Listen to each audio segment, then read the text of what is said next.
My husband was in an accident while he was visiting his family. My in-laws weren't planning to tell me because we've been having issues for over a year that they know about, but he kept asking for me, so they finally did.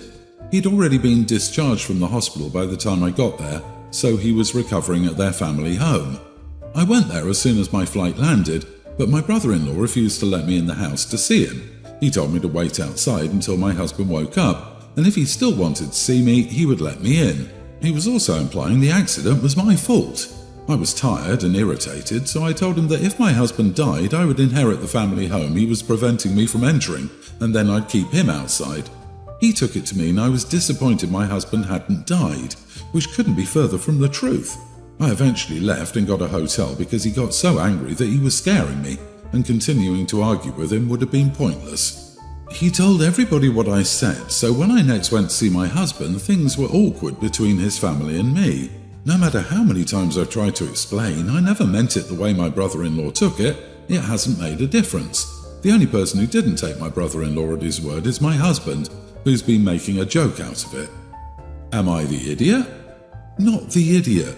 If one of my in-laws tried to prevent me from seeing my possibly dying husband, God help them. So your husband's family wasn't going to tell you that your husband was injured in an accident, and I'm guessing it was fairly bad since he was actually admitted to the hospital. What is that? And then when you arrived, your brother-in-law refused to let you see him even though he was asking for you. Your brother-in-law seriously overstepped when he was blocking you from reaching your injured husband. He had no right to do that. He was discharged from the hospital, not dying, and in their own family home. It's messed up, but more dynamics are at play here than in this story. OP's immediate threat to take the inheritance adds fuel to the fire, and it's weird that despite being well enough to leave the hospital, the husband never called OP to check in. I agree, they've been having issues for over a year. They're in such little contact that she has to fly to see him, and the first thing she does is try to bring up the inheritance. Everyone's the idiot here. Why the heck did you say that? How did that help the situation? What were you hoping to achieve? This is a far cry from a loving wife blocked from seeing the dying husband picture you're painting. Yeah, it's definitely everyone's the idiot here. Still, I have to lean towards the husband's family being the bigger idiots because if he asked for her, repeatedly blocking her is beyond the pale. OP could be the worst person in the world, but ignoring his wishes is incredibly messed up. I say this as someone who was hospitalized not that long ago. I would have been so angry if someone ignored my wishes of who I wanted to see. Question: is it your home brother-in-law was keeping you out of, or his parents' home? My husband inherited it from his father, so legally it's his, but his mother is the one who spends most of her time there and doesn't want me there.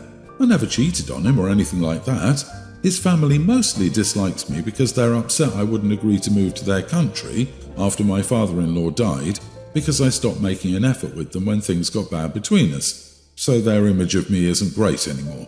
This is the answer I needed. They're idiots. Brother-in-law has no business refusing you access. That family refuses to acknowledge that until you are divorced, you are the wife and have rights. They may think that by barring your visitation and your husband being bedridden, read stuck in that country, you will get frustrated and agree to move to their country. The husband's family hates OP because she refused to go to their home country after her father-in-law died, presumably so her husband could financially support the family. Let me guess, your hubby is the oldest son too. My brother is having a destination wedding. I'm sure it'll be very nice. I'm a widowed single mom with 2 young kids. I'm not destitute or even hard up. My husband had insurance. We live in a paid-off house and we have investments that provide me with an excellent amount of backup to my salary. I would rather be in debt up to my eyes and be in his arms every night. Trust me.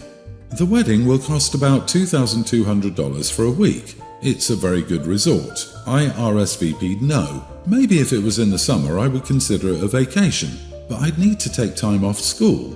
My in-laws are retired, they love watching the kids, but they are elderly. My husband was a little older than me and my kids are a lot to take for a week.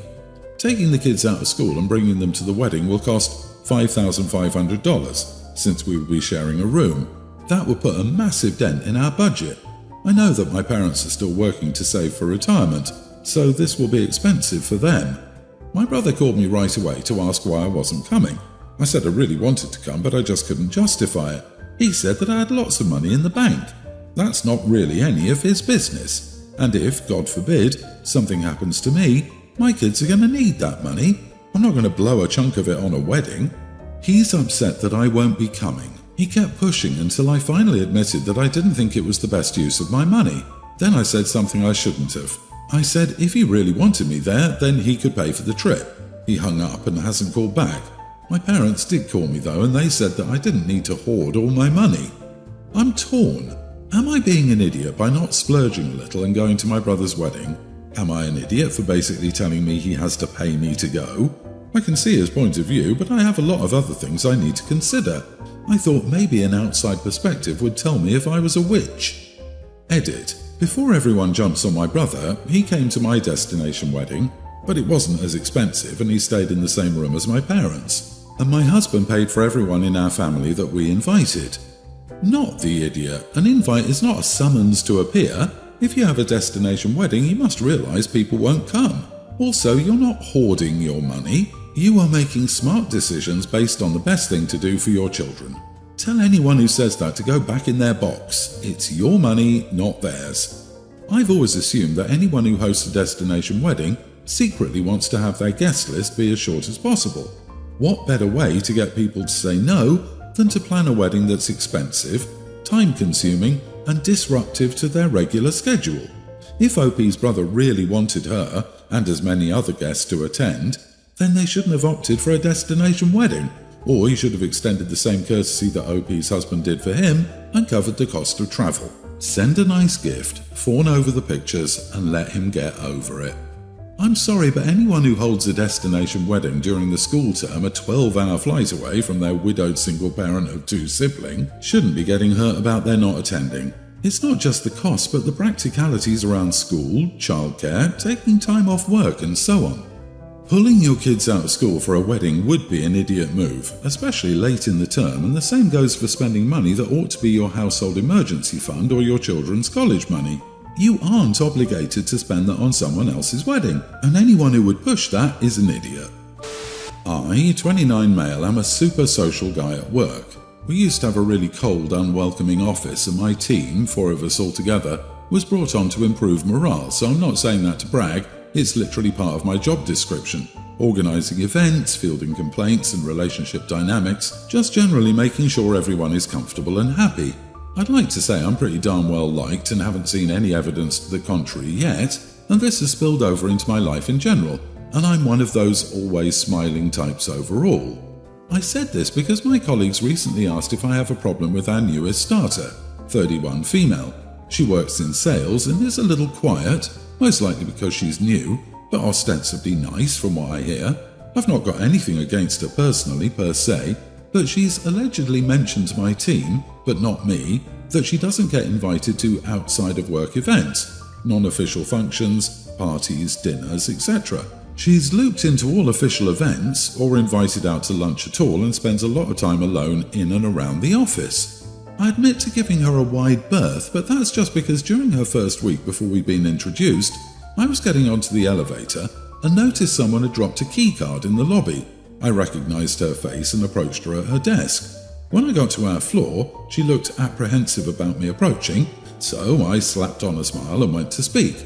I just got out an "excuse me, but I think," before she interrupted with what sounded like a pre-prepared speech about how she wants to keep work and personal life separate and didn't wish to engage unless it was work-related. I didn't say anything and just placed her card on her desk and left it at that.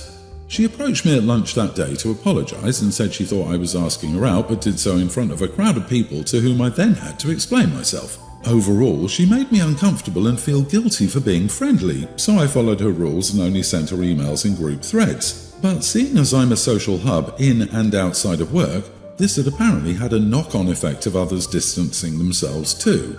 So, am I the idiot for being cold to a newish co-worker? P.S. I have a partner of 4 years who works with us in a different department. Not the idiot. Kinda weird that she thought you were automatically hitting on her. I would say invite her or have people invite her, but keep the convo to a minimum so as not to have her come up with the weird "oh he wants me" thing, or maybe invite your partner along so she can tell you you're in a committed relationship. I honestly couldn't imagine a situation where I would start a new job and get hit on by the first person I saw. I would expect them to be welcoming, not, "Hey baby, wanna?" It's off that she would jump right away to thinking a new colleague was about to ask her out. Something triggered her response, and past experiences might have been the reason.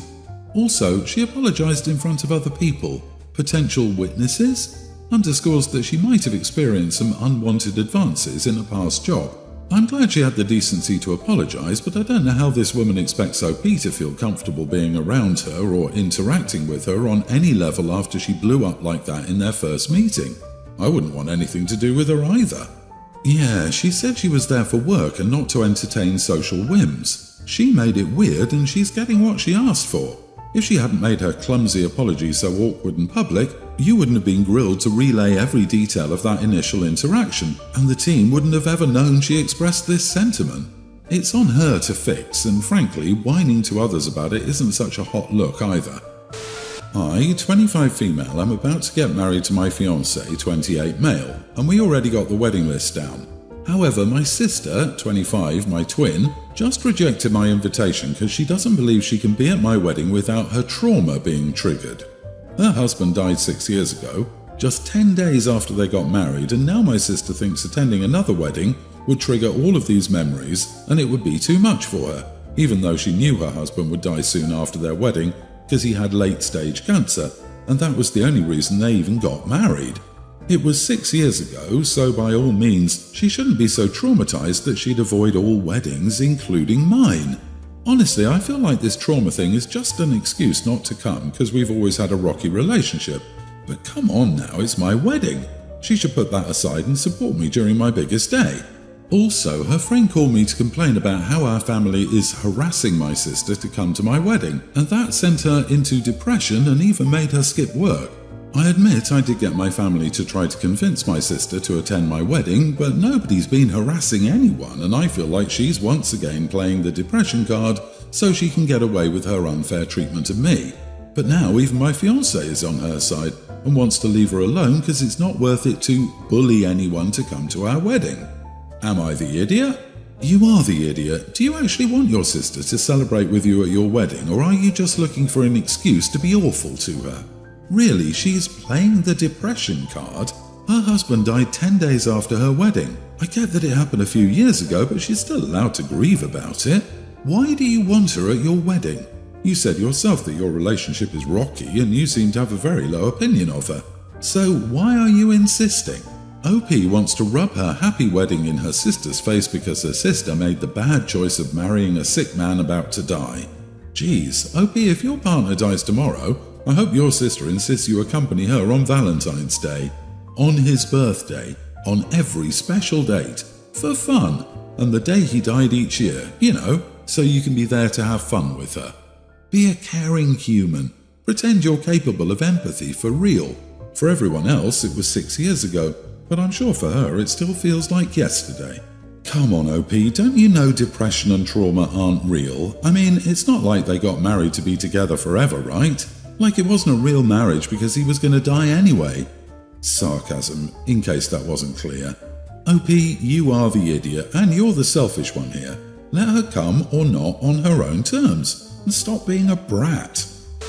I'm 26 weeks pregnant and my clothes have become too tight. This is my second pregnancy and I bought a lot of maternity clothes during my first, but I donated them to a friend who's also pregnant, but was going through some financial hardships as she needed them more than I did. I was going to buy some more maternity clothes when I needed them, but I've started wearing my husband's clothes and I find them a lot more comfortable. It's not like I'm going to work every day, so I've decided not to.